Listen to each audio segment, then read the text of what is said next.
They say a man's home is his castle, but what happens when the king of that castle is a tyrant who believes his tenants are nothing more than sources of income to be squeezed until they break? What happens when that tyrant picks the wrong tenant, someone with the patience of a saint, the mind of a strategist, and absolutely nothing left to lose?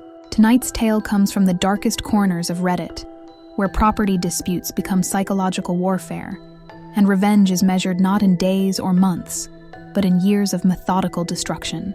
This is the story of Rebecca Martinez and her 5-year war against the landlord who thought he owned more than just her apartment. He was wrong. And by the time Rebecca was finished with him, Gerald Mackenzie would discover that some tenants don't just move out when you push them too far. Sometimes they dig in, plan carefully, and systematically destroy everything you've spent your life building. Rebecca Martinez was a paralegal specializing in housing law. For 8 years, she'd helped tenants navigate disputes with unscrupulous landlords, and she thought she'd seen every dirty trick in the book. She was about to discover that she hadn't seen anything yet. Gerald Mackenzie owned a 12-unit apartment complex in downtown Portland called Riverside Manor. The name was ironic.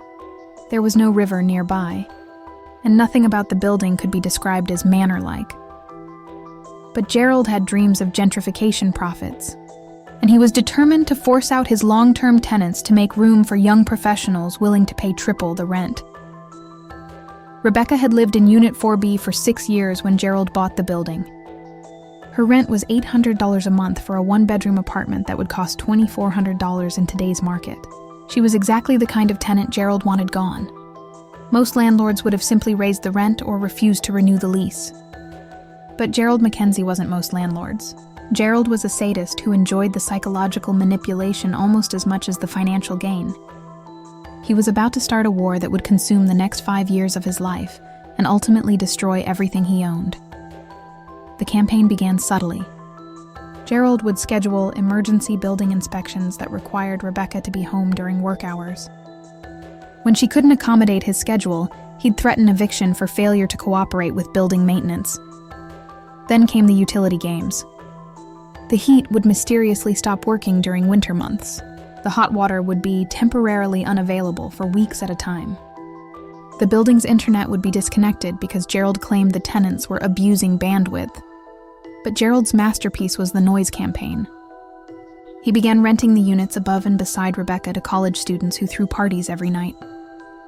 When Rebecca complained, Gerald would claim he had no control over his tenants' behavior, despite the fact that the college students were paying below market rent in exchange for making life hell for the long-term residents. For 2 years, Rebecca endured this psychological warfare. She filed complaints with the city.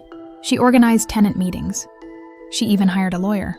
But Gerald had money, connections, and most importantly, patience. He could outlast any legal challenge because he knew that eventually, Rebecca would break down and move out. Gerald made one crucial mistake in his assessment. He assumed Rebecca was just another tired tenant who would eventually give up and leave.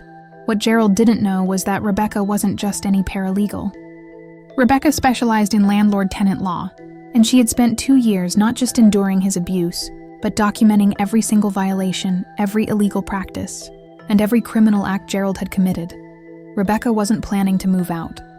Rebecca was planning to own the building.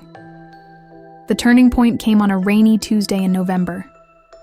Rebecca returned home from work to find her apartment flooded. Not from a burst pipe or roof leak. Gerald had deliberately broken the water line to her unit while she was at work, then claimed it was emergency maintenance that required her to vacate immediately for safety reasons. Rebecca stood in her destroyed apartment, looking at her ruined furniture and belongings, and made a decision that would haunt Gerald Mackenzie for the rest of his life. She wasn't going to sue Gerald. She wasn't going to complain to housing authorities. She was going to destroy him so completely and methodically that he would beg for a simple lawsuit by the time she was finished. Rebecca's war would have 3 phases. Phase 1, documentation and evidence gathering. Phase 2, strategic counterattacks and financial pressure. Phase 3, total destruction through legal, professional, and personal devastation. Phase 1 had actually been underway for 2 years. Rebecca had been secretly recording every interaction with Gerald. She had photographs of every code violation in the building. She had documented every illegal eviction attempt, every harassment campaign, and every fraudulent expense charged to tenants. But Rebecca's investigation had uncovered something much more damaging than simple landlord abuse. Gerald Mackenzie was running a sophisticated rental scam that involved insurance fraud, tax evasion, and systematic theft from his tenants. Gerald had been filing false insurance claims for tenant damage that never occurred, collecting payouts while keeping the tenants' security deposits. He had been reporting rental income as maintenance expenses to avoid taxes. Most damning of all, he had been illegally entering apartments and stealing valuable items, which he then claimed were abandoned property when tenants moved out. Rebecca now had evidence of felony-level crimes that could send Gerald to prison for years. But prison was too easy. Rebecca wanted Gerald to suffer the way she had suffered. Slowly, psychologically, with the constant fear of losing everything he valued. Phase 2 began with Rebecca's most brilliant move. Instead of confronting Gerald directly, she began feeding him false information that would cause him to make catastrophic mistakes. Rebecca started spreading rumors among the tenants that the building was being investigated by housing authorities.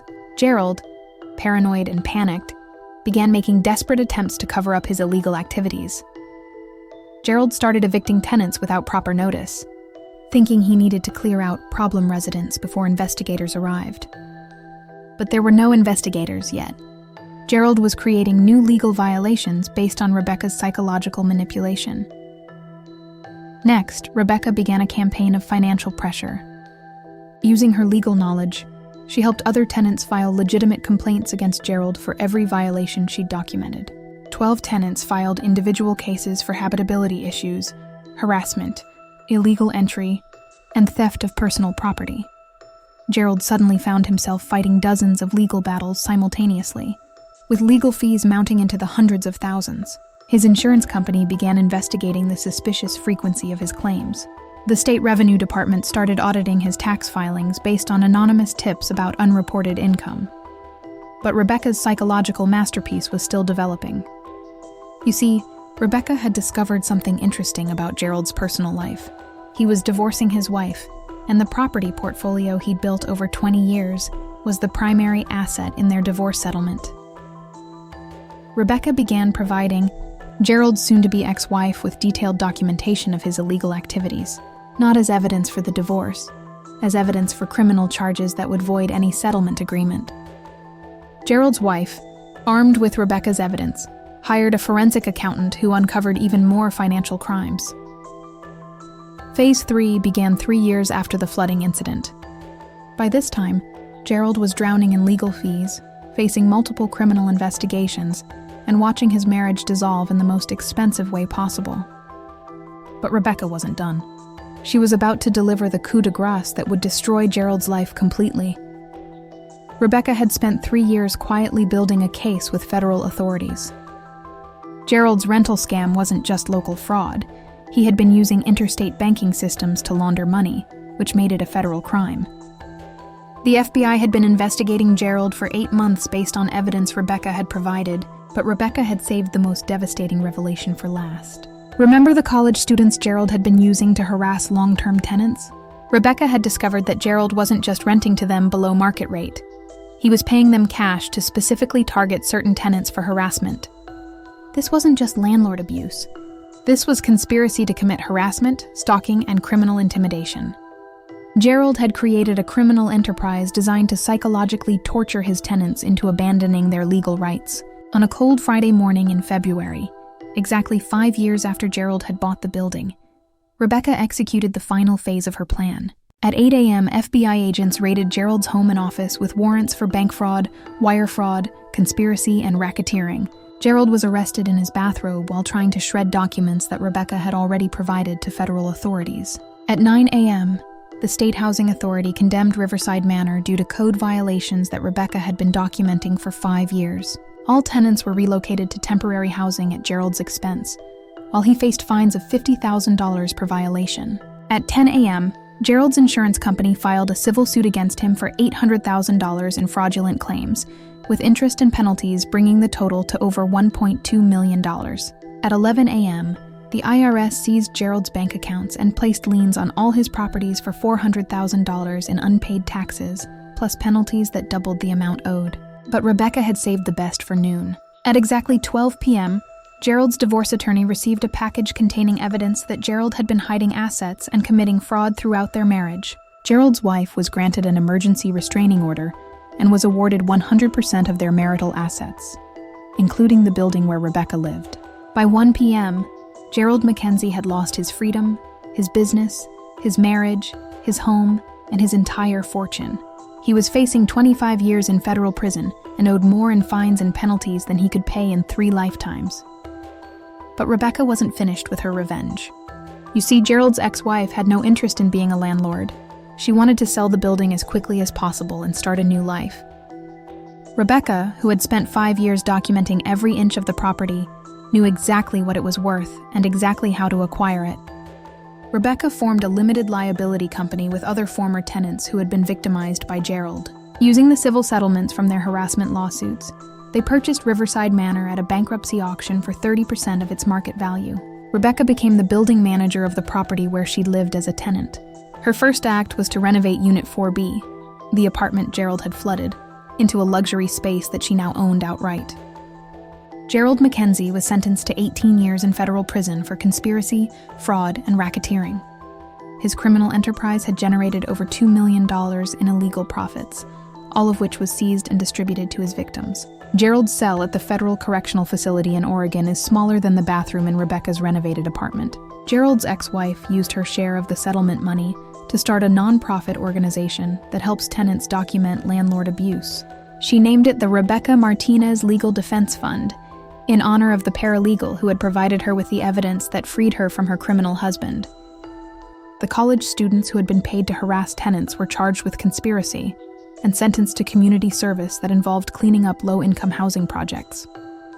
They learned what it felt like to live in substandard conditions while working for minimum wage. Rebecca became a legend in housing law circles. Her methodical documentation and strategic patience became a case study taught in law schools across the country. She started her own firm specializing in landlord abuse cases, and her success rate is 100%, partly because she's brilliant, and partly because landlords are terrified of becoming her next 5-year project. Today, Rebecca lives in a penthouse apartment that she owns in the building where Gerald once tried to break her spirit. The walls of her home office are covered with thank you letters from tenants she's helped, newspaper clippings about Gerald's conviction, and a framed photo of the FBI agents who arrested him. Every year on the anniversary of the flooding incident, Rebecca receives a card. It's not from Gerald. He's not allowed to contact her due to a restraining order. The card comes from Gerald's ex-wife, who has become one of Rebecca's closest friends. This year's card read, "Thank you for showing me that sometimes the best revenge is letting someone destroy themselves while you document every mistake they make." Rebecca keeps these cards in a special box next to the deed to her building. She also keeps one other memento, the key to Unit 4B, the apartment where Gerald thought he could break her spirit by flooding her home. Rebecca had that key gold-plated and turned into a necklace. She wears it every day as a reminder that some battles are worth fighting, even if they take 5 years to win. Gerald thought he was evicting a troublesome tenant. What he was actually doing was going to war.